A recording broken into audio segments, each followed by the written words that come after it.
ঠিক আছে বুঝছি, দেন টাকা দেন। আমার নাম কইলে এলে যা, সেটা নিয়ে আপনি নাম দিয়ে নিয়ে এলেন। আচ্ছা ভাইজান, গরুর খাবার লাগবে না? অবশ্যই লাগবো। তা সেটার জন্য অন্তত টাকা দেন।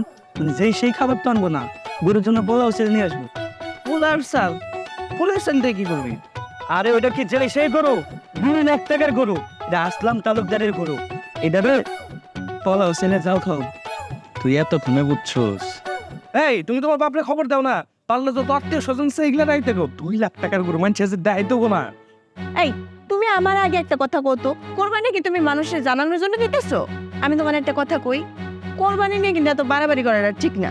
এই ঠিক বেটিকে তুমি কি বুঝো? ঠিক বেটি ভালো বুঝি আমি। হ্যাঁ, মানুষ খালি যে আমার মুখে মুখে তর্ক দেয়, এত কথা কেউ না তো। আর আমার এইসব বুঝতে চাইবে না, তোমার ভালো বুঝি আমি। তোমার বিষয়ে বলার মতো আমার আর কিছু নাই। আর যাও যাও যাও, রান্না বসাও। পুরা গ্রাম এখন মাইকিং করা লাগবো। 2 লাখ টাকা করে কিনছি, সবাই জানাই দেবো না। তোমার যা মন চায় তা করো, আমি কিছু জানি না, আমি গেলাম। এই যাও যাও, খাইতে রান্না বসাও।